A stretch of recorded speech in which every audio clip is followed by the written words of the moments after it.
Mapagpalang araw mga kaiwaga. Ngayon lang uli tayo nakabalik sa mahabang bakasyon. Mayroon lang po tayong pinagkaabalahan. But anyway, nakabalik na uli tayo. At malapit na po ang undas. Happy Halloween po sa lahat. At palagi po tayong mag-iingat. Simulan na natin ang kwentong ito.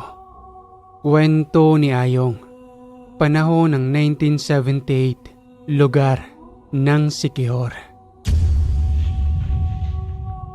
Ipinadala ko ang kwentong ito sa iyo kaiwaga upang malaman ng iba na totoo ang mga mambabarang, mangkukulam, pati na rin ang mga misteryosong aswang na magmula pa sa ating mga ninuno ay usap-usapan na ito maging magpahanggang sa ngayon na nasa moderno na tayong panahon. At sa maniwala man kayo sa akin o hindi, may mga taong isinilang dito sa mundo na hindi sila pangkaraniwan. May mga kakaiba silang abilidad na unti-unti nilang natutuklasan kapag sumasapit ng takdang panahon at isa na ko roon na kalahating tao at kalahating engkanto. Nakakatawa mang pakinggan, subalit nasa sa inyo na iyon kung maniniwala kayo o hindi patungkol sa aking tunay na pagkatao. Simulan natin ang aking kwento magmula sa pagdadalang tao ng aking inay hanggang sa isilang ako sa mundong ito. Abay Loretta, bakit parang nagdududawal ka dyan? Nagdadalang tao ka ba? Aminin mo nga sa akin. Ang lola naman oo. Paano naman po kung magdadalang tao? Wala naman po kong nobyo. Sa igpit po ninyong yan Makakapag-nobyo pa ba ako? Ni makita nga lang ng lalaki ang paa ko sa aking bestida. Galit na galit ka na. Kaya paano kung magdadalang tao? Ni isang lalaki takot nang manligaw sa akin dahil sa sobrang higpit ninyo. Sigurado ka ba riyan Loretta? Baka itong malaman-laman ko totoo na yung pagdadalang tao mo. Sabihin mo sa akin na mas maaga para magkaroon na ng pamamanhika ng ama ng batang yan. Ay naku si lola naman. Naduwal lang po ko sa amoy ng sinusunog ninyong mga dahon. Ang baho-baho ho niyan Ang hilig nyo pa namang magsunog ng mga dahon sa paligid ng bakuran. Kaya ayan, naduwal ho ako dahil dyan. Lumaki si Nanay Loretta sa aming lola. Dahil na rin sa wala ng kasamang matanda sa buhay na nauna nang pumanaw si lolo. Kaya naman hanggang sa kanyang pagdadalaga ay doon na ito nanatili. Siguraduhin mo lamang Loretta dahil sa pinagkatiwala ka sa akin ng iyong mga magulang. Paano na lamang kung malaman nilang buntis ka? Ay naku si lola naman oo. Wala nga ho akong nobyo. Diyan na nga ho kayo. Bumalik ka rito. Hindi pa ako tapos magsalita. Aba ang batang ito. Natututo ng tumalikod sa akin. Kapag napapagalitan si inay, madalas itong naglalagay sa isang malaking puno ng nara kung saan nandoon ang isang lagusan patungo sa kaharian ng mga engkanto. Palagi na lamang akong pinagdududahan ni Lola. Wala ba siyang tiwala sa akin? Dito na muna ako sa malaking punong ito magpapalipas ng sama ng loob. Mabuti pa rito, papayapa at tahimik. Hanggang sa mapasandig umano noon si inay sa katawan ng malaking puno ng nara. At nang hindi niya namalayan na nakatulog na pala siya dahil sa masarap na simoy ng hangin na dumadampi sa punong yon. Maya-maya pa ay may narinig siyang tinig habang tinatawag siya nito sa kanyang panaginip. Loretta, ako ang ama ng nasa iyong sinapupunan. Pangalagaan mo siya hanggang sa lubusang lumaki ang bata. At kapag dumating ng takdang panahon, magpapakita ako sa kanya upang lubusang magpakilala na ako ang kanyang ama. Ikaw ba yung madalas na nagpapakita sa aking panaginip? Ibig mo bang sabihin na totoo ang lahat na nangyari sa atin at hindi lang basta-bastang panaginip yon? Tama ka roon Loretta. Minahal mo ko sa iyong panaginip at ang nangyari sa ating dalawa ay may katotohanan. Wala man akong pisikal na katawan na tulad ninyong mga tao. Subalit may kakayanan ako na magkaroon ng lahi sa inyo sa pagbibigay mo sa akin ng pahintulot sa iyong panaginip. Hindi po pwede yon. At isang beses lang nangyari sa atin yon. Nagpanggap ka na isa kang tao na may maamong mukha. Ano na lamang sasabihin sa akin ni Lola kapag nalaman niya ang patungkol rito?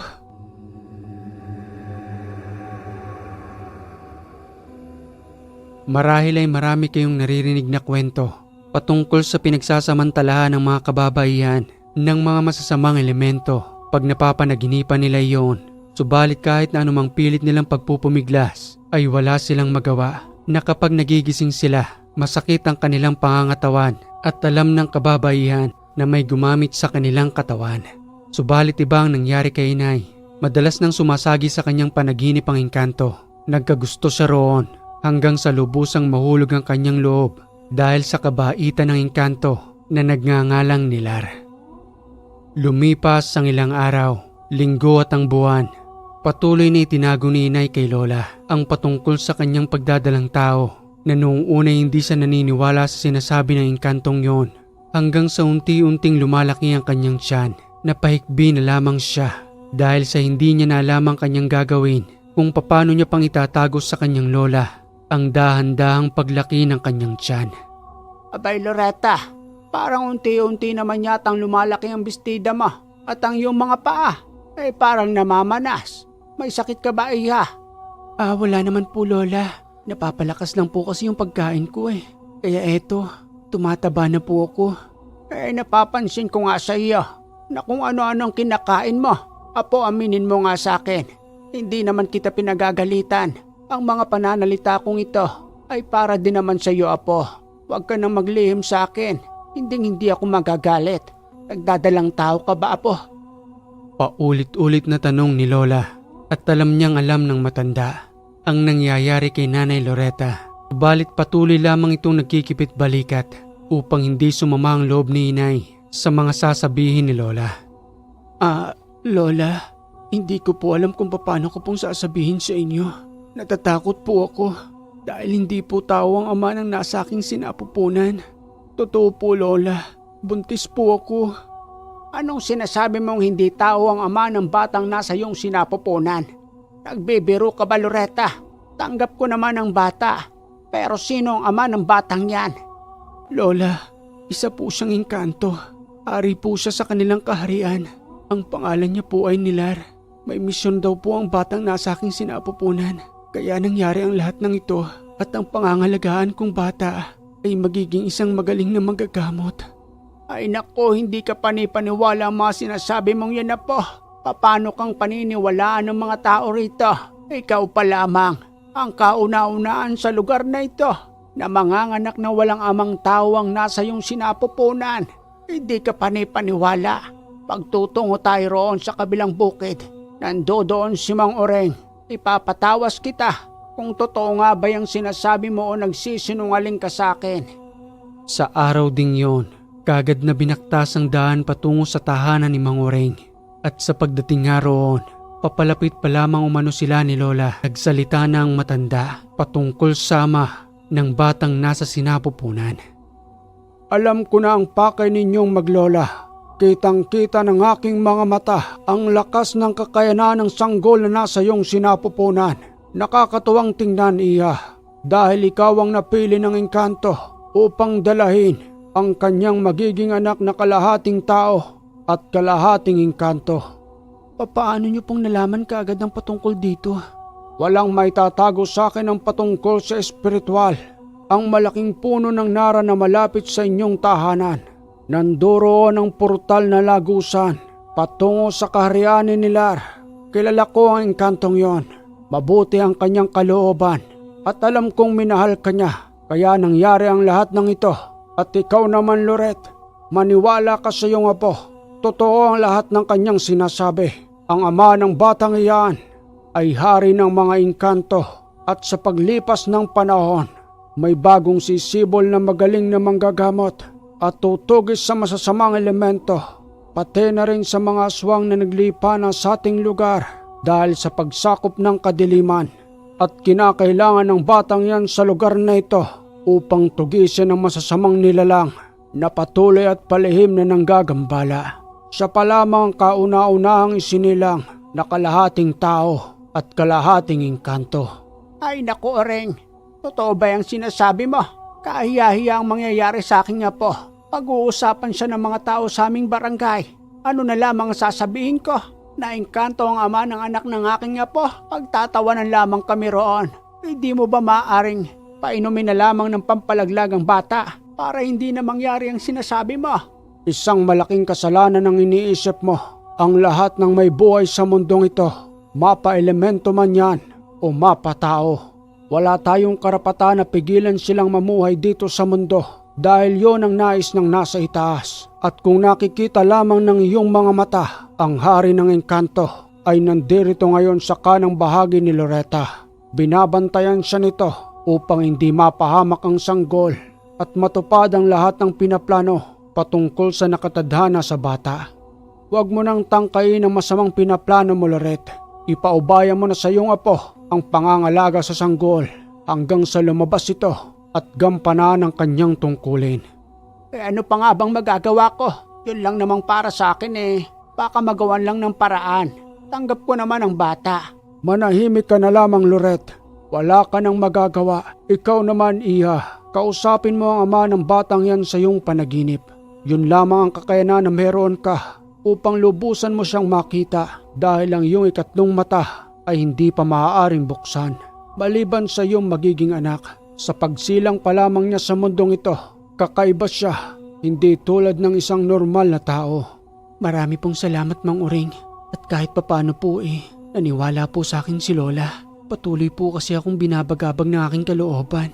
Dahil nga po sa hindi ko maipaliwanag kay Lola ang patungkol po sa relasyon namin ng engkanto. Pero tulad po ng sinasabi ninyo, totoo po, sa panaginip ko lamang po siya nakakausap.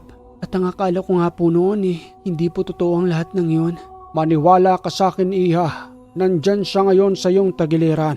Binabantayan kayo, pati na rin ang magiging anak ninyo. Kung gayon po, Mang Uring, marami pong salamat. Magpapaalam na po kami ni Lola. Sige't mag-iingat kayo. Haring Nilar, ikaw na ang bahala sa kanilang gumabay hanggang sa dumating ang panahon na itinakda para sa iyong anak. Naging usap-usapan noon sa aming barangay ang patuloy na pagdadalang tao ni Inay. Subalit nagbingi-bingihan na lamang sila upang mapangalagaan ang batang nasa sinapupunan. Ay nako, yang si Loretta. Pontes, hindi naman alam kung sino ang ama. Siguro hindi yan pinanagutan. Kalandian kasi, no? Yan tuloy ang napala. Iyang akala ko ba bantay sarado yan ng kanyang lola. Pero bakit ganyan ang nangyari? Kakaiba na talaga mga kabataan ngayon. Kahit na anong bawal mo pa pilit pa rin nagpupumiglas para lang magawa ang kagustuhan nila. Kung malandi talaga. Tatakas at tatakas yan sa kanyang lola. Ngayon, paano na? Lalaking walang ama ang bata. Kaawa-awa naman. Yun ang usap-usapan sa barangay, kaya hindi na lamang lumalabas ng tahanan si Inay upang makaiwas sa mga tsismosa na nagkalat sa aming lugar. Hanggang sa makalipas ang ilang buwan, isinilang ang sanggol na pinangalan ng Ayong. Ang pogi naman ng batang ito, manang-mana sa aming lahi at ang puti-puti. Loretta, magpahinga ka lang muna riyan. Ako nang bahalang mag-alaga sa anak mo. Ang cute-cute ng batang ito. Sige po, Lola. Dahan-dahan lang po kayo sa paglalakad. Baka po madapa kayo. Mahina na rin po ang tuhod ninyo. Abay, kung matatanong mo lamang ang magulang mo. Ako ang nag-alaga sa kanila noon habang nagtatrabaho ang lolo mo. Kaya kung pagdating lamang sa pag-aalaga ng bata masasabi kong eksperto na ako. Hindi ko naman po kini-question ang pagiging eksperto ninyo. Ang sa akin lang po, Lola humihina na po yung tuhod ninyo. Kayo rin po, baka mas lalong sumakit yan. Lumipas pa ang mga taon hanggang sa magedad ng 11 si Ayong na unti-unti na rin nagpapakita sa kanya ang kanyang itay na nagmula pa sa mga engkanto. Inay, sino po yung lalaki nagpapakita sa panaginip ko? Maamo po ang kanyang muka at nakangiti po siya sa akin. Hindi naman po nagsasalita. Madalas ko po siyang nakikita sa panaginip ko. Hanggang sa kahapon po, nagulat na lang po ko. Habang nandudun po ko sa may puno ng nara, nakita ko po siya roon. Habang may suot-suot na gininto ang korona. Sino po kaya siya? Hindi ko alam, anak, kung sino siya. Pero kung ano man ang sabihin niya sa'yo, paniwalaan mo. Dahil sa mga oras na ito baka hindi mo pa lubusang maunawaan ang sasabihin ko. Patungkol sa lalaking yon. Siya nga pala, gusto mo ba ng pagkain? May kamuting kahoy akong niluto para sa'yo.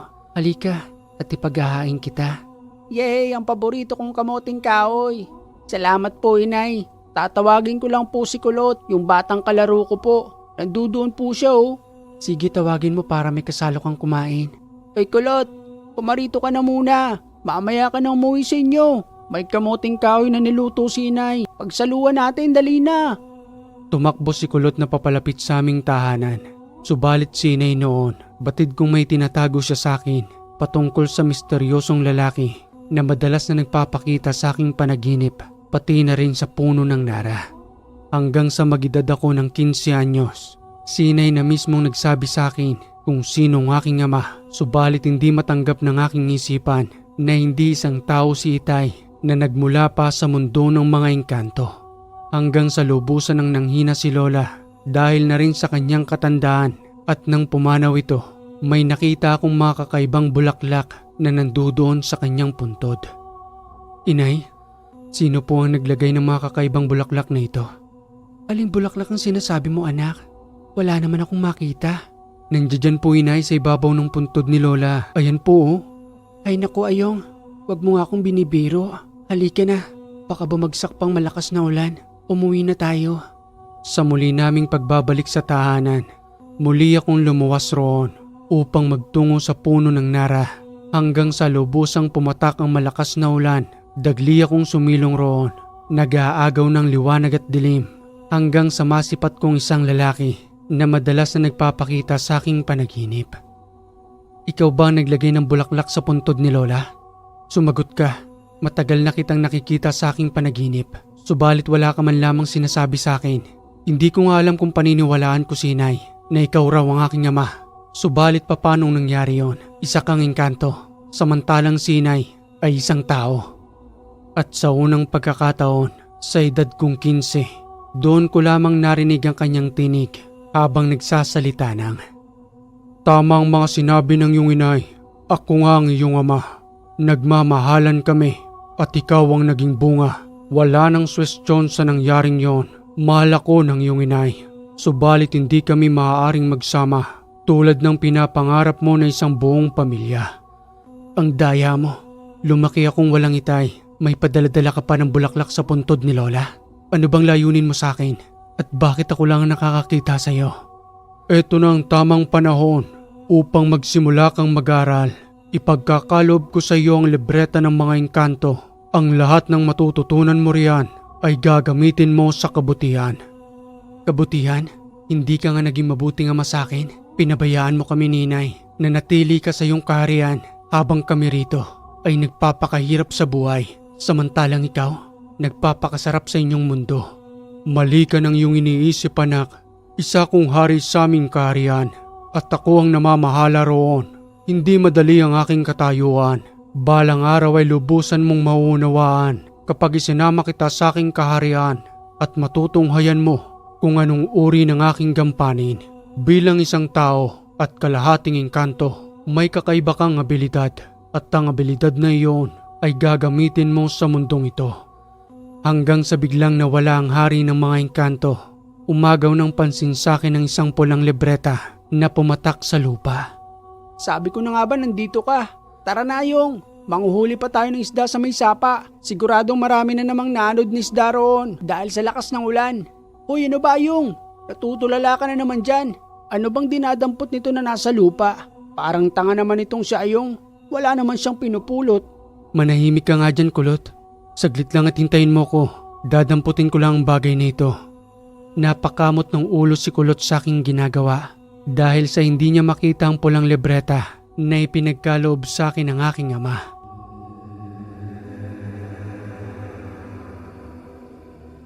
Makalipas ang ilang araw, tuluyan kong pinag-aralan ang nilalaman ng libro. Doon ay napagtagpi-tagpi ko kung anong uri ng pamumuhay ang mga engkanto na para ring tulad ng mga tao, may mabubuti at may masasama. Isa na roon ang aking itay na may kabutihang loob na ang layunin lamang ay tumulong at sa pamamagitan ko, ang nais niya'y gampanan ko ang panggagamot at tugisin ang masasamang nilalang na tulad ng mangkukulam, mangbabarang at ang lahi ng mga aswang. Ipinagpatuloy ko ang pag-aaral at sa pamamagitan ng paggabay ni itay, lubusan kong nakabisa ang mga ito hanggang sa tumungtong ako ng 25. Magmula noon, ipinasubok niya sa akin ang mga buhay na salita na nanggaling sa kanilang karunungan. May paparating na tao sa inyong tahanan. Umuwi ka na roon. Inatasan ko siyang magpagamot sa iyo sa pamamagitan ng aking mga bulong. Ginagambala siya ng isang mangkukulam. Nakakaawa ang kanyang kalagayan. Tulungan mo siya sa abot ng iyong kakayanan. Sige po, Itay. Maiwan ko na po kayo rito sa puno ng Nara. Hindi niyo ho ba ako sasamahan para magabayan man lamang ho? Magtiwala ka sa iyong sarili. Gamitin mo ang lahat ng iyong natutunan upang mapagtagumpayan ang pagkitil sa mangkukulam.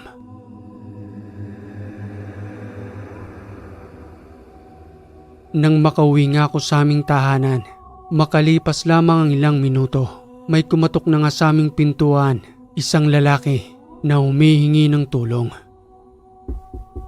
Tao po? Tao po? Ikaw ba yung magpapagamot? Paano niyo pong nalaman na magpapagamot ako? Wala pa po akong sinasabi patungkol po sa aking kalagayan. Hindi na bale yun. Halika't pumasok ka sa loob ng bahay namin. Matagal na ba yung karamdaman mo? Patagal-tagal na rin po ito. 6 na buwan na po.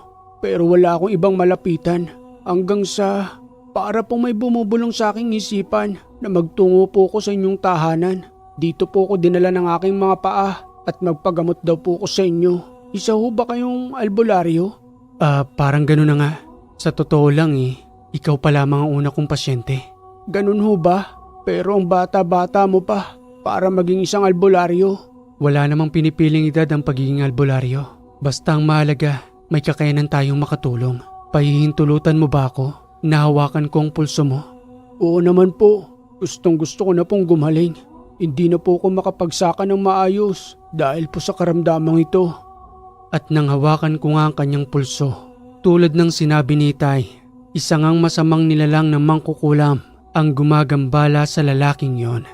Dagli kong tinawag ang kanyang espiritu sa pamamagitan ng mga usal na natutunan ko sa pulang libreta. Sino ka na gumagambala sa lalaking ito? Wala kang karapatan upang sakta ng taong mangmang sa uri ng inyong kakayanan. Tugong wika pa ng mangkukulam habang nakasanib sa katawan ng lalaki. Kakaiba ang binatang ito. Hindi ka isang normal na tao. Tama ba ako? Sagutin mo ang tanong ko. Wala ka ng pakialam sa uri ng aking pagkatao. Ayaw mong ipaalam sa iba ang tunay mong pagkatao. May lahi ka ng mga engkanto. Kitang-kita sa iyong noo na may nagbabagang marka na nanggaling sa kaharian ng mga engkanto. Ayaw mong sagutin ang mga tanong ko? Pwes, pahihirapan kita ayon sa katigasan ng ulo mo. Patuloy itong nakaramdam ng pasakit sa akin hanggang sa maglumuhod ito na nagmamakaawa. Patawarin mo ako. Sige na't sasagutin ko ang mga katanungan mo patungkol sa lalaking yan. Mali ang taong tinutulungan mo. Isa siyang mandarambong. Ang lahat ng hayop na ipinaalaga niya sa akin, hindi sapat ang ibinigay niya sa akin kaparte nang maibenta ang lahat ng yon. Naggandara pa ako sa pag-aalaga. Subalit siya ang tunay na nakinabang. Kaya yan ang kapalit. Kukunin ko ang buhay niya dahil sa kanyang lubusang panggugulang. Hindi mo pa pwedeng kunin ang buhay ng taong ito. Siguro sapat na ang lahat ng ginawa mo. Nagdusa na siya roon. Tingnan mo ang kanyang kalagayan. Hirap na siya. Kaya kung ako sa iyo ay tanggalin mo na ang lahat ng ginawa mo. Sumang-ayon ang mangkukulam sa aking pakiusap. Kinalas niya ang lahat ng negatibong enerhiyang kanyang ikinarga. At nang matapos iyon, sa muling pagbabalik sa ulirat ng lalaki, madali kaming nagtungo sa tahanan ng mangkukulam upang harap-harapang kausapin ito patungkol sa kanyang hinaing. Nasaan ho ba rito ang tahanan niya? Nandoon po sa may liblib na lugar, sa may masukal na kagubatang yon, kung saan ko po ipinaalaga sa kanyang aking mga hayop. Tahimik ang lugar kung saan naninirahan ng mangkukulam. May mga naglalakihang mga puno, habang ang mga damo ay patuloy sa pagyabong. Magandang araw. Nandiyan ba si Aling Miding? Lola, may tao sa labas ng bahay. Hinahanap po kayo. Iika-ika ang matandang babae na lumabas sa kanyang silid dahil na rin sa kanyang tinamong pasakit sa pakikipaglaban kumbate espiritual na pati ang kanyang pisikal na katawan ay naapektuhan. Ikaw ho ba si Aling Miding? Ako nga yun, iho. Patawad sa ginawa ko. Alam kong maling-mali ang mangkulam. Pero ginawa ko lamang muli iyon upang turuan ng leksyon ang lalaking yan. Hindi patas ang ginawa niya sa akin. May pinag-aaral at binubuhay pa akong bata. Kaya muli akong nakaramdam ng galit sa kanya at sa pamamaraan ng pangkukulam, doon ko ay pinaramdam ang aking tunay na galit. Nakapag-usap na ho kami ni Mang Mando. Ibibigay niya raw ho yung sapat na kaparte ninyo at pinagsisisihan niya rin ho kanyang ginawa. Mang Mando, ikaw na ho ang magbigay kay Aling Miding. Ito na ho yung kulang sa kaparte ninyo. Pasensya na ho at pinapatawad ko na rin ho kayo sa ginawa niyo sa akin. Sana ho ay mapatawad niyo rin ho ako. Maraming salamat, Mando. Kailangan ko ang salaping ito para sa pangangailangan ng bata. Pinapatawad na rin kita. At sana naman ay wag mo nang uulitin sa ibang tao iyon. Baka muli kang makatapat ng tulad ko na may kaalaman sa kapangyarihan ng kadiliman. Maiba ho tayo, Aling Miding. Pwede ko bang masilip ang silid ninyo kung saan nyo ginagawa ang ritual? Para saan pa, iho? Maayos naman na kami ni Mando. Hinihingi ko ang pahintulot ninyo na kung maaari lang ay ipagkaloob na ninyo sa akin ang lahat ng inyong itim na kapangyarihan. Ipawawalang bisa ko ang lahat ng iyon sa pamamagitan ng pagdiskomunyon. Hindi ho kayo maaaring tumanggi sa akin. Ang iniingatan lang ho natin baka muling magkaroon kayo ng kalitan at muli nyo na namang gamitin ang itim na kapangyarihan dahil sa galit. Matagal kong pinangalagaan ang lahat ng iyon. Magmula pa nang ipinasa sa akin ng aking mga magulang. Ayaw ko man sanang bitawan pero tama ang sinabi mo. Muli akong matutokso dahil alam ko sa sarili ko na meron akong kakayanan kung papaanong magpasakit ng taong walang kalaban-laban. Halika sa aking munting silid. Ipakikita ko sa iyo ang lahat ng aking mga gamit. Naiwan si Mang Mando sa kanyang pagkakaupo samantalang kami ni Aling Miding ay naglakad patungo sa kanyang silid. At habang papalapit pa lamang kami, kitang-kita ng aking espiritual na mata ang itim na kapangyarihan na nanggagaling sa nasabing silid. Ito iho, ang lahat ng ginagamit ko na minana ko pa sa aking mga magulang. Ibig niyong sabihin magmula pa sa inyong mga ninunong pagpapasa? Ganoon na nga iho, kaya masakit sa aking kalooban. Nabibitawan ko na ang lahat ng ito dahil na rin sa pakiusap mo. Nandudoon ang itim na manika, gayon din ang itim na kandilang nakasindi, pati na rin ang iba't ibang mga gamit tulad ng kakaibang itim na sungay na nanggaling sa hindi ko malamang uri ng hayop. Kung hindi niyo mamasamain, Aling Miding, kukunin ko na ho ang lahat ng ito, pati na rin ho ang itim na mutyang nakasabit sa inyong leeg. Paano mo pang nakita ang mutyang nakasuot sa aking leeg? Samantalang nakatago ito sa aking damit at matagal ko na itong hindi hinuhubad kailanman magmula nang ipinagkaloob sa akin. Kahit ito na lamang sana iyo, wag mo nang kunin. Hindi ho maaari, Aling Miding. Diyan nagmumula ang tukso sa inyo ng demonyo. Kaya muli kayong nakakagawa ng hindi maganda sa inyong kapwa. Inuutusan ng inyong isipan ng mutyang yan dahil nga sa nanggaling ito sa kadiliman. Paulit-ulit lamang niyang ipagagawa sa iyo ang lahat ng maaari mong gawing kasamaan sa tuwing makakaramdam ka ng matinding galit.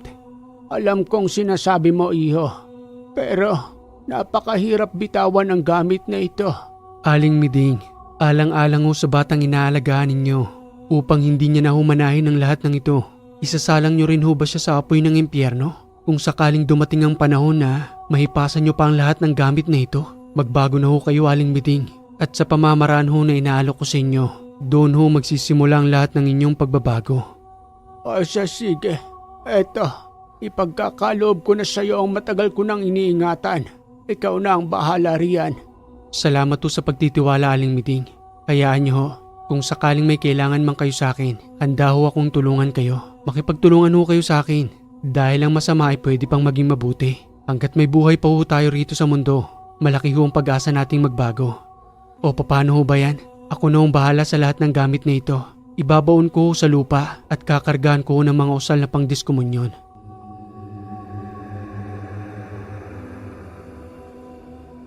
Naging mapayapa ang usapan namin nila Aling Miding, pati na rin si Mando na lumihis na rin ang daan papauwi ng kanyang tahanan. Bago pa ako umuwi ng bahay, nagtungo ako sa gilid ng puno ng nara kung saan ay doon ko ibinaon ang lahat ng gamit ni Aling Miding, sabay karga ng mga usal upang hindi na muling magamit sa kasamaan. Maya-maya pa, narinig ko ang tinig ni Tay na nanggagaling sa portal na lagusan.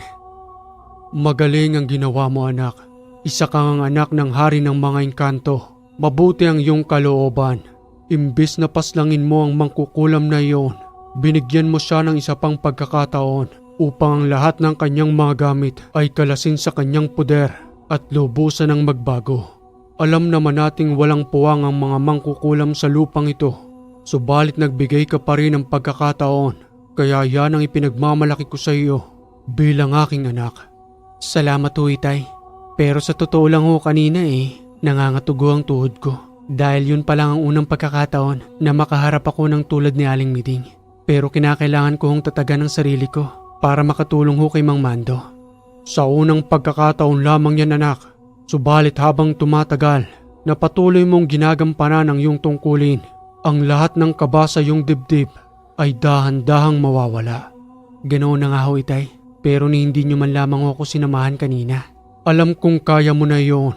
Mababang uri pa ng antas si Aling Miding, kaya hindi ako nagdalawang isip na ipaharap sa iyo ang kanyang ginambala. Bumalik ka na, anak, sa tahanan. Hinahanap ka na ngayon ng iyong inay. Sige po, Itay.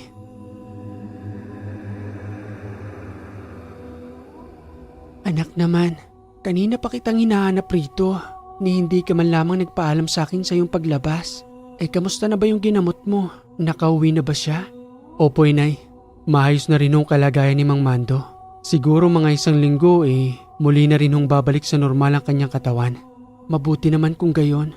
Alam mo, anak, noon pa man inaasahan ko nang mangyayari sa iyo ito. Tulad nga ng mga sinabi ko sa iyo, nakatadhana ka sa tungkuling iyan. At alam kong hindi ka naman pababayaan ng iyong ama. Pasensya na, anak, kung wala man lamang akong may ambag sa iyo para matulungan ka sa tungkuling yan. Ang inay naman, oo. Napakalaki ho ng naiambag ninyo sa buhay ko. Hindi lang ho sa tungkuling ito, pero yung buhay na ibinigay ninyo sa akin bilang palakihin ako ng walang tatay. Sobra-sobra na ho yun. At ang tungkulin naman ho ni Itay, ito na ho yung tamang panahon para lubusan niya ho akong gabayan patungkol ho sa tungkuling ito. Hindi pa rin ako nagkamali sa pagpapalaki sa iyo. Lumaki ka ngang mabuting anak. Halika na't nakahain na ako ng pagkain. Pagsaluhan na natin yon.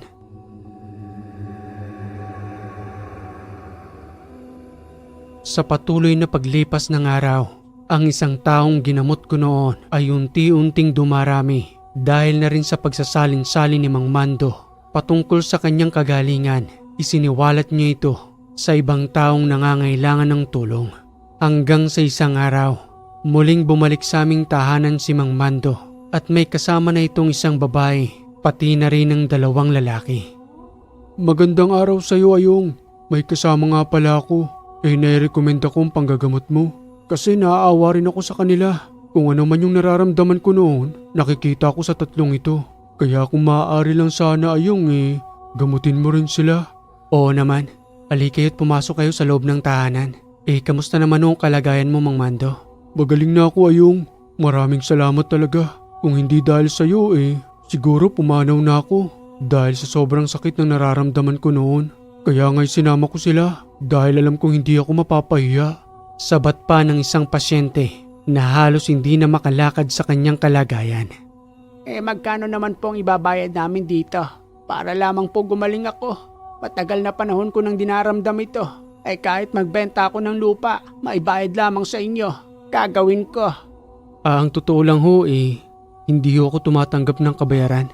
Ang tunay hong manggagamot ay hindi ho humihingi ng kahit na anumang kapalit. Kaya kahit na sino man hong magtungo sa aming tahanan, tutulungan ko sa abot ng aking makakaya.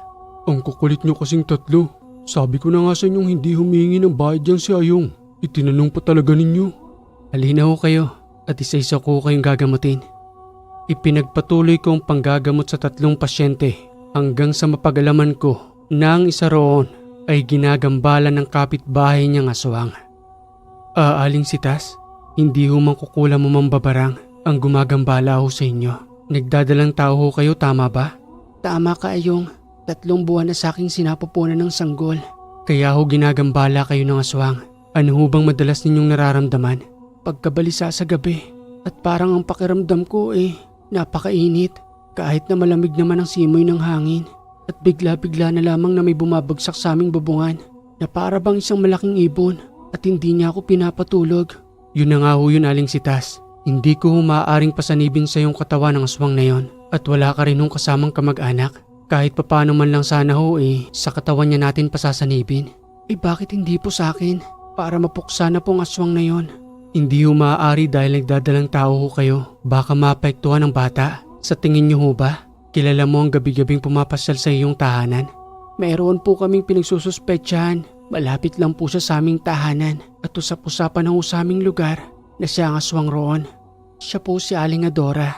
Ganito na lang ho, Aling Sitas. Ako na hong bahalang magtungo sa tahanan ng aswang na yon. Sa ngayon ho mabuti naman ang kalagayan ng sanggol sa iyong sinapupunan. Bibigyan ho kita ng pangontra at wag na wag mo ho itong aalisin sa iyong katawan kahit na anuman hong mangyari. Hanggat hindi ko napupuksa ang aswang na yon, wag ho kayong magpakakampante. Ingatan niyo ang sanggol. At ang huling pasyente ng aking ginamot, yun ay si Mang Balong na ginagambala ng mambabarang. Sana'y mapagaling mo rin ako, iho. Matagal na naming pinoproblema ng pamilya ko ang karamdaman kong ito.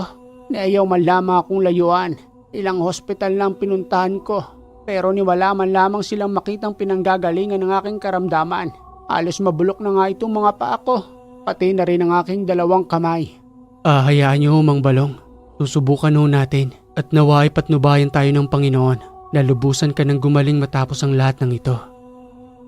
Maya-maya pa nang pasanibin ko na sa katawan ni Mang Balong ang mambabarang. Hindi ito nagdalawang isip na magpakilala sa akin na hindi umano siya nag-iisa. Malakas sila at isa silang pamilya ng mga mambabarang. Napakamalas mo naman, iyo. Sa akin ka pa napatapat.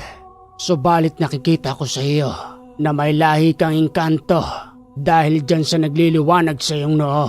At ang iyong gabay ay nasa iyong likuran na isang hari ng mga engkanto.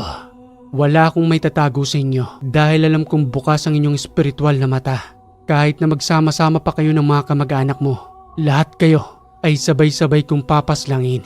Tingnan natin kung hanggang saan ang kakayanan mo, binatang manggagamot. Nakipaglaban kumbate espiritual ang mambabarang. Ipinipilit niya ang kanyang kakayanan dahil sa hindi na raw umano siya mababang antas. Sa dami na rin ang kanyang napaslang ayon na rin sa kanyang pananalita. Subalit ang lahat ng kanyang sinasabi ay bumabalik rin sa kanya dahil sa hindi niya kayang liwanag at ang ginagawa niyang pakikipagkumbate. Sarili lamang niya ang kanyang pinahihirapan dahil ang lahat ng sakit ay muli lamang bumabalik sa kanya na parang isang boomerang. Huwag mong babanggayin ang mas malakas sa iyo dahil sa pinahihirapan mo lamang ang iyong sarili. Hinang-hina ka na ba? Wala pa nga akong ginagawa sa iyo Para ka na ngayong nalulusaw na kandila. Tatawagin ko ang lahat ng mga kamag-anak ko upang pagkaisaan ka namin ngayon. Mayabang na binata. Sige, tawagin mo upang lahat kayo ay sabay-sabay ko ng papaslangin sa katawan ng taong ito.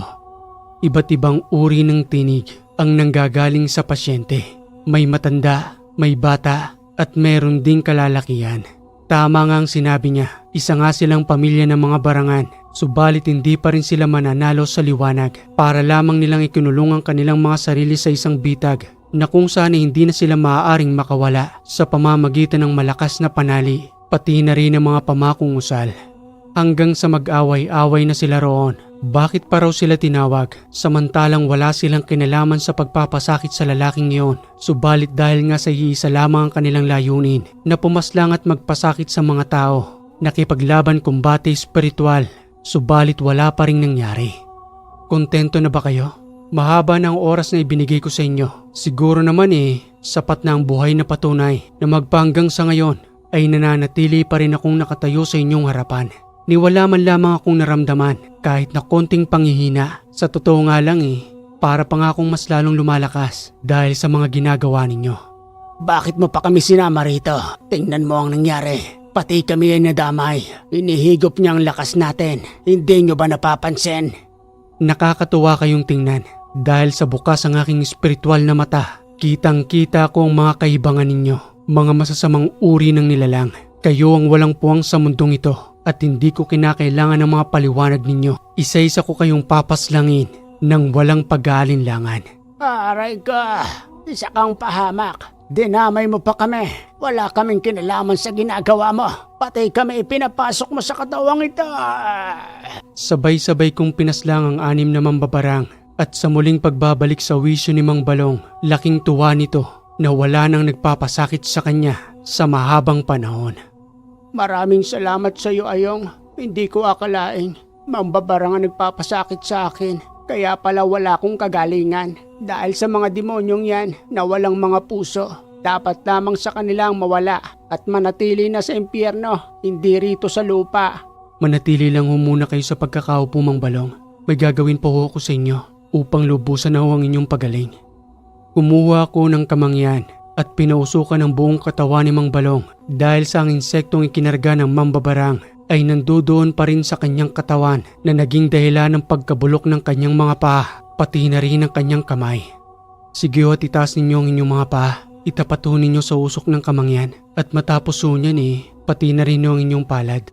Isa-isang nagsisipagpatakan ng mga insekto at lumalabas sa paa ni Mang Balong, pati na rin sa kanyang buong katawan na naapektuhan sa ginawa ng mambabarang. Grabe ho ang ginawa sa inyo. Pinaglaruan ng buong mong katawan. Ayan ho't nagsisipaglabasan ng mga insekto. Ewan ko nga ba sa mambabarang na yon, ni hindi ko naman siya kilala. Siguro may nagutos sa kanya para gawin sa akin ito. Pero ang tanong ay sino? Wala naman ako ni isang kagalit. Maaaring inggit siguro dahil sa mas marami akong naipundar na lupain. Pasensya na ho kung hindi ko na naitanong. Dahil ang ganoong uri ng nilalang ay hindi na pinag-aaksayahan ng panahon. Mabuti nang hindi ko na nalaman para hindi na rin sumama ang loob ko. Maraming salamat sa iyo, Iho. Pati na rin kay Mando dahil sinamahan niya ako rito. Kung hindi habang buhay kong dadalahin ang karamdamang ito na magpapasakit sa buong buhay ko. Maayos na ho kayo, Mang Balong. Wala na ho kung nakikitang mga insekto. Pero kailangan nyo rin ho ang lanang ito. Ipunas nyo sa inyong katawan araw-araw hanggang sa lubusang humilom ang mga sugat. Maraming salamat ulit sa iyo, Ayong. Kung tumatanggap ka nga lang sana ng salapi, siguradong magbibigay ako. Pagbebenta ako ng lupa bilang pasasalamat sana sa iyo. Nako, hindi ho talaga ako tumatanggap na kahit na anumang kapalit. Ang mahalaga ho sa akin nakatulong ho ko sa inyo. Aanihin ko naman ho ang lahat ng ito pagdating ng takdang panahon.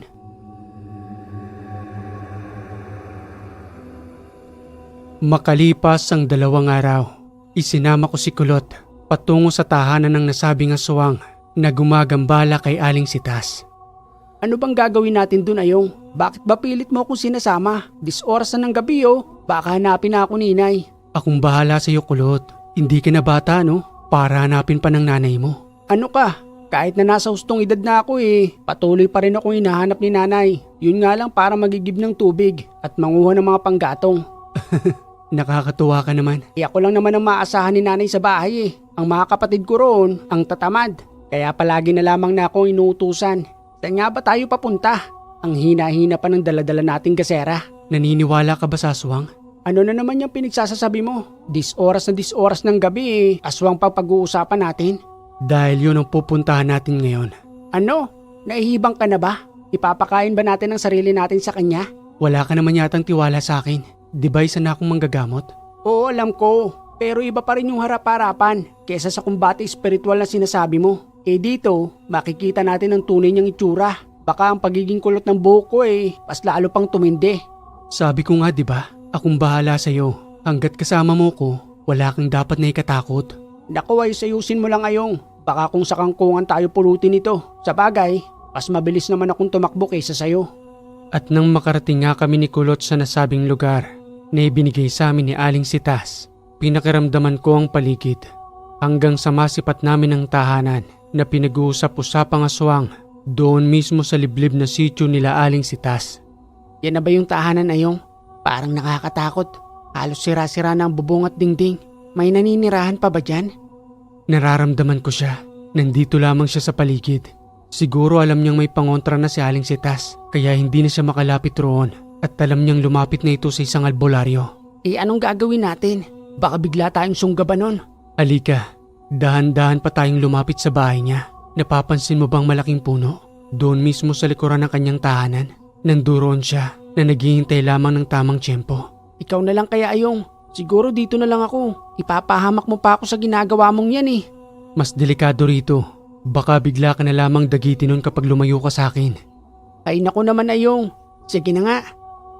Dahan-dahan pa kaming lumapit ni Kulot hanggang sa lubusan na nga kaming nanduroon sa kanyang tahanan Umikot kaming patungo sa likuran at nang nasa ilalim na kami ng isang malaking puno, natapakan ni Kulot ang isang nabaling sanga na ikinagulat ng nilalang. Ayong, may gumalaw sa puno. Tama ang sinabi mo, nandiyan nga siya. Nagbitaw ako ng isang usal na itinigalpo ko sa nilalang. Napahuni ito na parang isang malaking uwak. Tumalon siya sa kasukalan ng damo. Sundan natin, Kulot. Patuloy namin siyang sinundan hanggang sa matagpuan namin siya sa di kalayuan na nasa anyo ng tao na si Aling Adora. Ayong, ayun siya oh, nakaupo at parang may dinaramdam. Ano hong ginagawa niyo rito? Ikaw ba yung hinahabol namin? Pasensya na kayo mga iho, naligaw lamang ako ng daan. Sino yung tinutukoy ninyo? Huwag ka nang magkaila. Ikaw si Aling Adora, tama ba? Ako nga iyon. Ay bakit ano bang kailangan ninyo sa matandang tulad ko? Huwag ka nang magmaang-maangan, tanda. Nagtungo sa akin si Aling Sitas para humingi ng tulong. At ikaw ang itinuturo niyang gumagambala sa kanya dahil sa kanyang pagdadalang tao. Hindi kita maunawaan sa mga sinasabi mo, iho. Isa lamang akong matanda na mag-isang naninirahan sa sira-sirang tahanan. Ayong baka hindi naman nga yung matandang yan ang hinahabol natin. Ano pa bang magagawa ng matandang yan? Halos hindi na nga makalakad oh. Tara na, umalis na tayo rito. Kinikilabutan ako sa ginagawa mo eh. Hindi ako nagkakamali sa ginagawa ko, Kulot. At ako ang nakakakita ng tunay niyang kaanyuan. Kung tunay ang sinasabi mo, tanda, kaya mo bang hawakan ang kamay ko? Nanahimik ang matanda na hindi makatitig sa akin ng diretsyo hanggang sa muli itong magsalita patungkol kay Aling Sitas. Nahuhumaling lamang ako sa amoy ng sanggol kaya madalas kong dinadalaw si Sitas. Pero wala akong intensyon na kunin ang sanggol. Umamin ka rin, Aling Adora. Sigurado ka bang wala kang intensyon na kunin ng bata? Sa paulit-ulit na pag-uutos sa iyo ng demonyo, maiisip mo pa bang amoy-amoyin lang ang sanggol sa sinapupunan? Mahirap paglabanan, iho. Pero pinipilit ko. Kahit takam na ako sa sanggol na iyon na nasa sinapupunan ni Sitas. Ano bang gagawin mo sa akin? Papaslangin mo rin ba ako? Ayong, wag mo nang paslangin ang matandang yan. Wala na siyang kalaban-laban oh. Siguro tulungan na lang natin kung ano man yung maaari nating may tulong sa kanya. Ganito na lang, Aling Adora. Totally umamin ka na rin naman. Ibigay mo sa akin ang bertud mo upang makalaya ka na sa kadilimang yan. Pero paano? Matagal nang nananatili ang isang itim na bertud sa aking katawan na ipinasa pa sa akin noon ng aking tiyahin. Paano kung makakalaya rito? Matagal na akong nilamon ng dyablo. Kaya imposible ang kagustuhan mong yan. Magtiwala ka ho sa akin. Tutulungan kita sa abot ng aking kakayanan. Muli kaming bumalik sa kanyang sira-sirang tahanan. Subalit sa pagdating namin doon ay meron pang isang matandang lalaki ang naghihintay sa amin. Aling Adora, sino ang matandang lalaking yan? Hindi ho ako nagkakamali. Isa rin siyang aswang na tulad mo. Ang matandang yan ay si Don Simon. May malawak siyang lupain dito sa amin. Subalit hindi siya tulad ko. Kontrolado niya ang kanyang sarili. Malaki na ang pinagbago ng matandang yan. Kaya hinihikayat niya ako na patuloy ng paglabanan ng utos ng dyablo. Subalit mahina ako kesa sa kanya. Dahil kung hindi mo na maitatanong, yang si Don Simon ay isang dating pinuno ng mga aswang. Pinuno ng mga aswang? Ang matandang yan? Tama ang narinig mo, iho. Subalit umalis ako sa samahang yon. Dahil sa unti-unti silang nagbago sa pag-uudyok ni Lebon na siyang namumuno na ngayon. Hindi lahat ng aswang ay masasama. May mabubuti ring tulad ko na namumuhay ng normal sa lupa. Ano hong nangyari sa pamumuno ninyo? At bakit nandirito ka na ngayon? Ang akala ko'y lubusang magbabago si Lebon. Isa lamang siyang dayuhan. Kinupkup ko siya sa aming samahan. Subalit ano ang ginawa niya? Inudyokan niya ang mabubuting aswang na pumatay ng tao, lalong-lalo na ang sanggol na wala pang muwang dito sa mundo. Magmula noon, pinanghawakan niya ang mga ito. Unti-unti silang naging hayok sa laman. Kinalimutan nila ang aking mga itinuro. Wala na akong nagawa roon at umalis na lamang ako dahil sa hindi ko na sila kayang pigilan. Kaya madalas akong nagtutungo sa tahanan ni Adora upang gabayan siya at lubusang kontrolin ang diablong nag-uutos sa kanyang isipan. Kung gayon o Don Simon, maaari ka bang makipagtulungan sa akin? Para saan pa iyo? Hindi kakayanin ng aking konsensya na makitang isa-isang pinapas lang ang dati kong mga kasamahan. Isa kang albularyo, tama ba? At hindi lamang isang basta-basang albularyo. Isa kang kalahating tao at kalahating engkanto. Tama ho kayo Don Simon. Alam kong masakit para sa inyo na mapaslang ko ang dati ninyong mga kasamahan. Subalit ang iba roon ay maaari pa rin magbago. Tulad ng gagawin ko kay Aling Adora. Kakalasin ko ang itim na bertud na nasa loob ng kanyang katawan. Subalit kung hindi natin sila makokontrol, mapipilitan akong paslangin silang isa-isa hanggang sa lubusan silang maubos kasama ng kanilang pinunong silibon. Ang gampanin mo lamang ay samahan ako kung saan sila nagtatago. Noong una hindi sumasang-ayon ng matandang si Don Simon. Subalit nang makita niyang kinalaskong bertud sa katawan ni Aling Adora, doon niya nakitang maaari akong makatulong, hindi lang sa kanya, pati na rin sa dati niyang mga pinamumunuan. Sige at sumasang-ayon na ako sa kagustuhan mo. Subalit sa ngayon, hindi ko pa ipakakalas sa iyo ang bertud sa aking katawan. Maaari ko pa itong magamit sa pagtungo natin sa lugar kung saan ako dating naninirahan. Uy Ayong, wag mo na akong isama ron. Sapat na ang lahat ng natunghayan ko ngayon. Baka hindi na ako makauwi eh. Huwag kang mag-alala Kulot. Talagang hindi kita isasama ron. Delikado ng lugar na yon. Mas marami ang naglipa na. Hindi maaari roon ang normal na taong tulad mo dahil maaari ka lamang nilang lapain. Yun na nga ang gusto kong sabihin sa'yo. Kailan nyo ba planong magtungo ron? Ngayon na rin ba? Kung kailan ang nais ni Don Simon, saka kami magtutungo roon.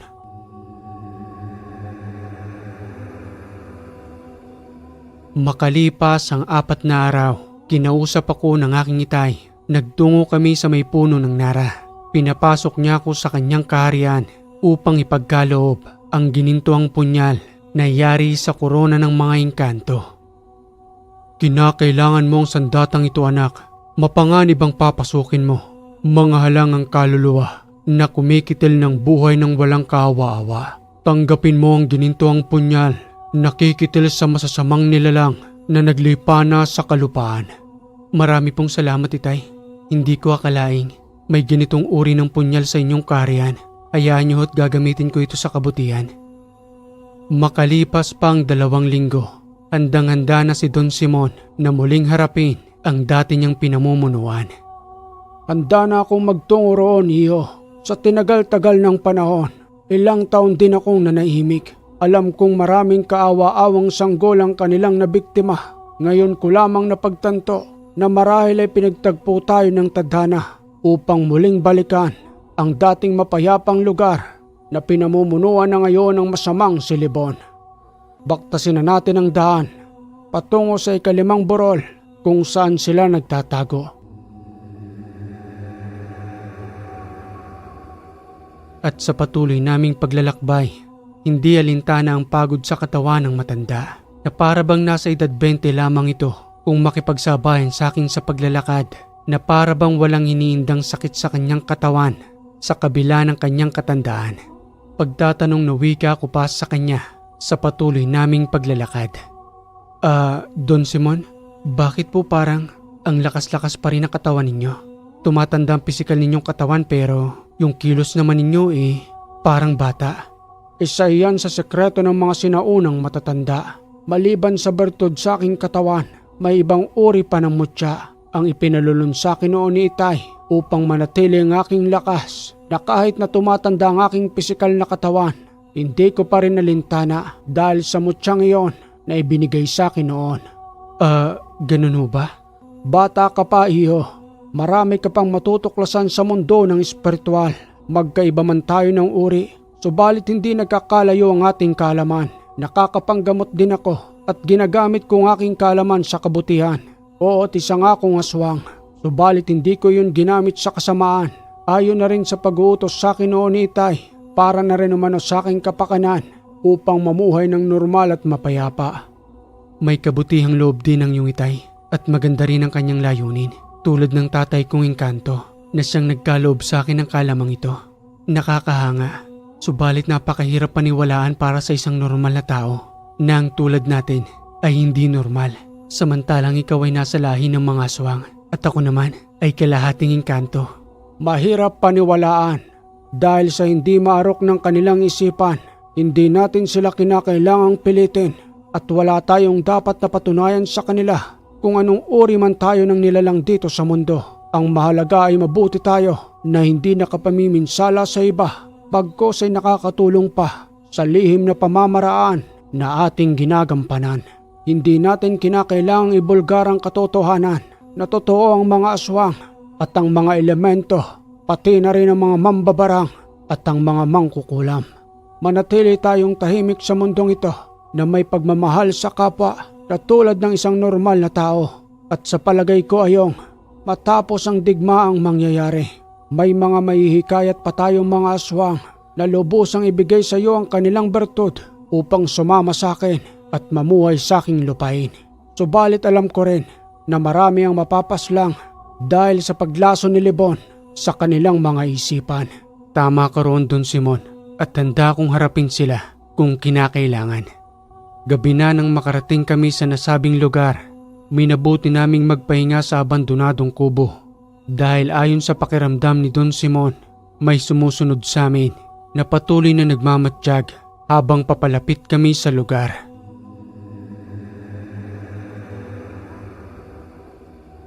Sa palagay ko ayong, naaamoy na nila ang pakay natin at sigurado kung nag-aabang na lamang sila at may masama ng pinaplano itong si Lebon sa ating pagdating. Maya-maya pa'y muli na naming ipinagpatuloy ang paglalakad hanggang sa makarating sa tahanan ng dating pinamumunuan ni Don Simon. Ikaw ba yan, Don Simon? Bakit po kayo nandirito? Ang akala ko hindi na kayo muling babalik sa lugar na ito. Kung ako po sa inyo, umalis na po kayo rito bago mahuli ang lahat. Amel, bata ka pa nang umalis ako rito. Binata ka na ngayon. Natutunan mo na rin ba ang pagpaslang ng mga tao? Hindi po maiiwasan, Don Simon. Yun po ang kautusan sa amin ng pinunong si Lebon. Demonyo talaga yang si Lebon. Nagalaga ako sa aking bakura ng isang demonyo na siyang nagpalaganap rito ng kanyang kawalang hiyaan. Nasa na ang mga magulang mo? Matagal na po silang pumanaw dahil sa pagsalungat kay Lebon. Dahil alam ni Lebon na naniniwala pa rin ang aking mga magulang sa iyo. Kaya kung hindi ako susunod, pati ako ay pagkakaisahan nila. Hanggang sa may narinig kaming tinig na nanggagaling sa labas ng tahanan ng binatang si Amel. Lumabas ka riyan, Simon. Nagtatago ka sa tahanan ng paslit. Akala mo ba hindi ko mararamdaman ang presensya mo? Pati na rin ang masangsang mong amoy. Sa pagbukas namin ng dingding na pintuan, nakapalibot ang kanyang mga alagad habang nangunguna ang pinunong si Lebon. Nagsama ka pa ng isang pagkain. Mabuti naman. May pakinabang ka pa rin pala, Simon, sa muli mong pagbabalik sa lupang ito.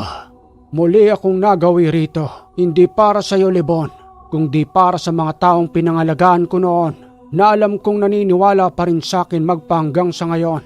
Subalit dahil sa nilason mo ang kanilang isipan, tingnan mo ang kanilang itsura, malayong malayo sa dati. Ngayon ay hayok na hayok sa laman at dugo ng tao. Kilala niyo pa ba ako, ang inyong Don Simon na nagturo sa inyo ng kabutihan? Alam kong sukang-suka na kayo sa kung ano man ang inuutos sa inyo ni Lebon. Maaari kayong magbalik loob sa akin. Hindi pa huli ang lahat. Ang kasama ko isang manggagamot na si Ayong na may kakayanang tulungan kayo na alisin ang itim na bertud sa inyong katawan. Manahimik ka, Simon. Wala nang muling manunumbalik sa iyong pamumuno. Isa kang hangal. Matapos mo silang iwan dito at ngayon ay muli kang babalik. Ang paglisan ko'y dahil sa iyo. Nilason mo ang kanilang isipan at tinakot ang bawat isa na kung hindi susunod sa iyo ay pagtutulong-tulungan ninyong paslangin kasama ng mga demonyo mong alagad. Maniwala kayo sa akin. Mayroon akong malaking lupain. Maaari kayong manirahan doon at muling manumbalik sa dati, ang tahimik na lugar na nararapat para sa inyo. Manumbalik na tayo kay Don Simon. Siya naman ang tunay na pinuno rito. Tama. Si Don Simon ang tunay na pinuno at hindi yang si Lebon. Manumbalik na tayo kay Don Simon kaysa sa mga inuutos nitong si Lebon. Lalo na kapag kabilugan ng buwan, mas maraming kabataan ang gusto niyang paslangin natin. Don Simon, manunumbalik na po kami sa iyo. at handa po kami ibuwis namin ang aming buhay upang kalabanin ang mga alagad nitong si Libon. Sawang-sawa na po kami sa kanyang mga inuutos. Ito na po ang tamang oras para lumaban kami, lalo na't silang pumaslang sa aking mga magulang. Ang patuloy pa ring naniniwala sa pamumuno ni Don Simon.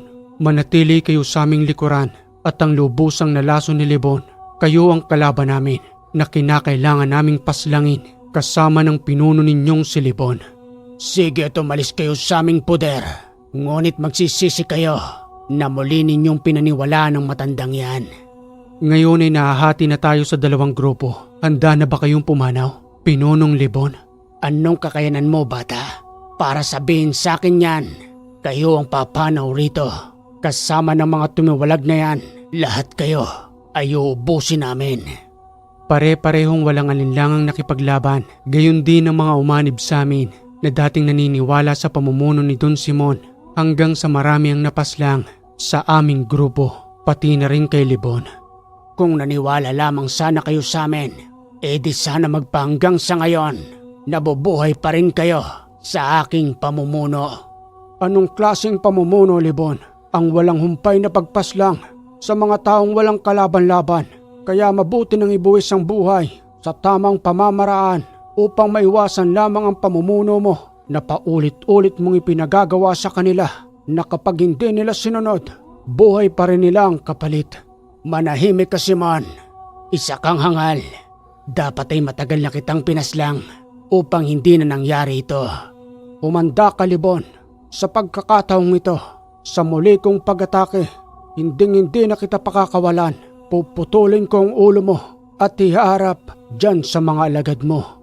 Sa ikalawang pagkakataon ng pag-atake, muling hinarap ni Don Simon si Libon, subalit kabaliktaran ang nangyari. Kamuntikin ang mapaslang si Don Simon, babuti na lamang at bumulong sa akin ang aking itay habang patuloy akong nakikipaglaban sa alagad ng dilim. Sambit pang wika sa akin ni Itay nang, "Anak, tulungan mo si Don Simon. Nasa panganib ang kanyang buhay, may sugat siya. Nakagagawa ni Libon." Dagli akong nagtungo sa kinaroroonan ng matanda. Nakahiga ito sa lupa habang itong si Libon ay nagtatangka ng paslangin ng matanda gamit ang kanyang matatalim na kuko. Dagli akong nag-usal ng tigalpo hanggang sa tumama ito kay Libon na naging dahilan ng kanyang pagbulagta sa lupa. "Aalalayan ho kita, Don Simon. Ako na hong bahala sa pinunong yan at iaalay ko sa iyo ang kanyang ulo." "Pakialamero, laban namin yan ni Don Simon. Huwag kang makialam." "Maraming salamat tayong. Kamunti ka na ako roon. Matagal na panahon nang hindi ako nakikipaglaban. Kaya nagpakakampante ako na matatalo ko ang demonyong yan." "Manatili na ho muna kayo rito. Amil, pakibantayan si Don Simon. Haharapin ko lang yang si Libon upang matapos ng digmaang ito." Sa unang pagkakataon na paghaharap namin ni Libon, alam kong nag-aalangan siya. Nakaharapin ako dahil sa kakaiba kong abilidad na itinuro sa akin ni Itay. Totoo nga ang kasabihan na mayroong sisibol na kalahating engkanto at kalahating tao. At ikaw na nga iyon, bata. Nakakasilaw ang liwanag sa iyong noo, subalit kinakailangan kitang kaharapin upang ipakita sa aking kasamahan na ako ang mas malakas kesa sa iyo. Subukan natin, Diablo, at ipakita mo kung anong uri ng kapangyarihan ang meron ka na maaari mong maitapat sa akin. Humanda ka, iririgalo ko ang ulo mo kay Don Simon. Hanggang sa nangyari ang sagupaan, gamit ang gininto ang punyal, aminado kong nahirapan din ako kay Libon, subalit hindi siya nagtagumpay.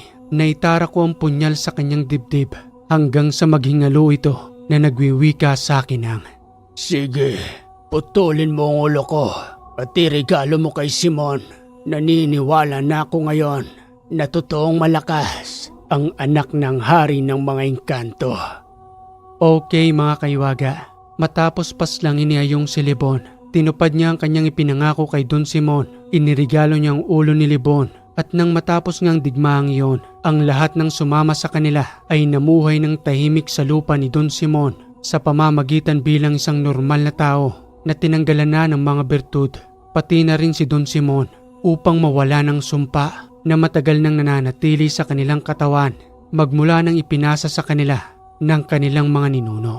Dumating ang araw na kinausap si Ayong ng kanyang itay patungkol sa paninirahan sa kanilang kaharian. Pinapili siya nito at pinapakain ng pagkain itim upang doon ay manatili na siya na sa pagdating ng panahon ay hahalili siya sa kanyang ama bilang isang hari. Subalit ang naging sagot lamang ni Ayong, mas gusto niyang manatili sa lupa kasama ng kanyang inay na siyang nag-aruga sa kanya. Kayo kahiwaga, kung papipiliin kayo, maninirahan ba kayo sa kaharian ng mga engkanto o mananatili pa rin sa lupa? Maraming salamat sa nagpadala ng kwentong ito na itinago natin sa pangalang Ayong. At kung nagustuhan niyo ang kwentong ito mga kahiwaga, palambing naman po ng like and share. At kung hindi ka pa nakaka-subscribe, click mo na yung subscribe button dyan, pati na rin ang bell para updated ka sa ating mga bagong kwento. Muli mga kahiwaga, maraming salamat sa lagi ninyong pagantabay dito sa Ang Hiwaga.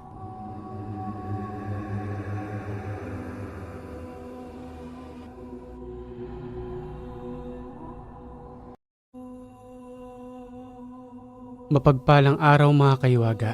Ngayon lang uli tayo nakabalik sa mahabang